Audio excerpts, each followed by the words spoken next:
Hey guys, welcome to Joy of the Trade. Today I want to do a little bit of trader education, so to speak. Talk a little bit about a very common thing that companies do in the stock market to shore up their balance sheet, to make sure that they're taking advantage of everything they can to be in a strong financial situation. And that's secondary offerings. That's additional stock sales. That's what companies do when they want to raise money, when it's advantageous for them to raise money via selling new shares of stock. They issue new stock, they go to the public, they get that cash goes onto their balance sheet. It's a strong thing to do to fortify a company. So while it's a great thing for a company, it can be a negative in the intermediate term, the short term to intermediate term for a stockholder. Why is that? Well, there's a couple of reasons. The main reason is that the company is diluting their existing shareholders by offering new stock. There's more stock.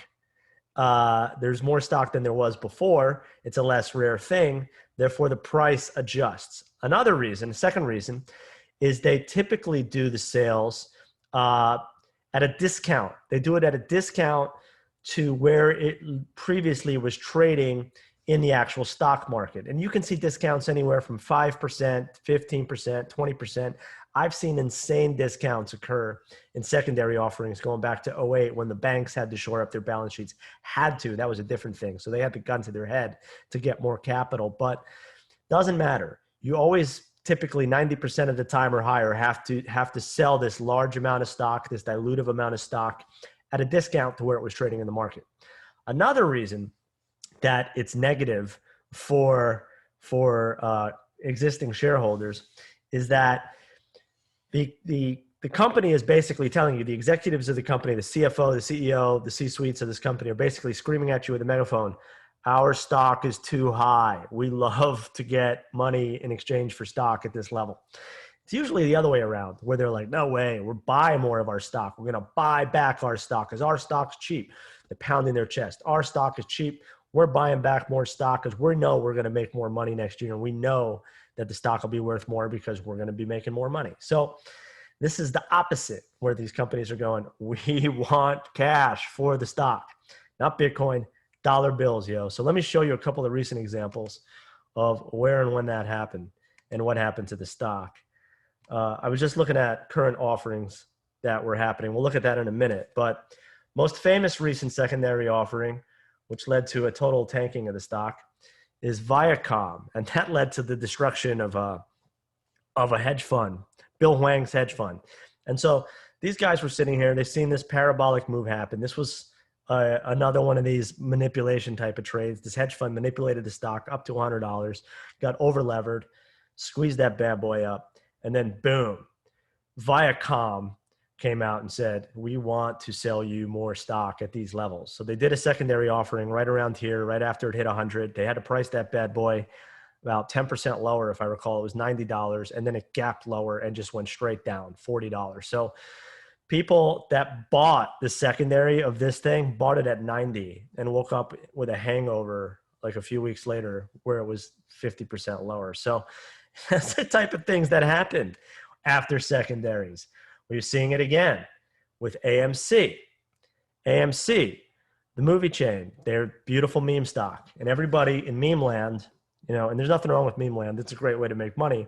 Forgets that these are actual businesses. These are companies that could use cash, that have balance sheets, that have debts to pay, that have operating expenses to pay.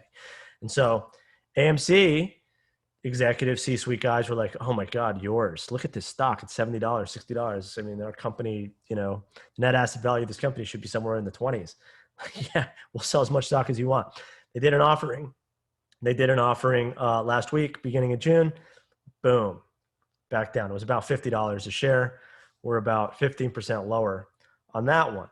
And then, of course, this week, we had this GameStop offering. Thing was back at 300. Happy days are here again.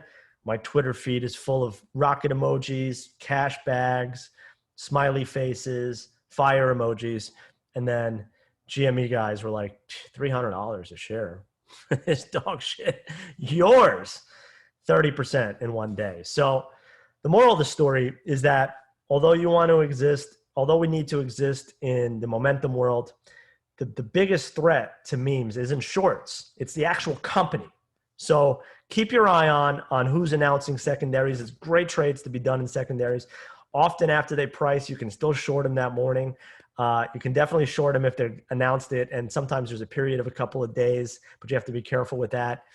And yeah, if you're long it and you hear one of these things, then you should have some alarm bells going on in your head that this thing could get a lot worse. So LFG guys, if you like this video, like it on YouTube. If you haven't already joined 𝗧𝗶𝗺𝗲 on YouTube, do it. We got a lot of awesome videos like this.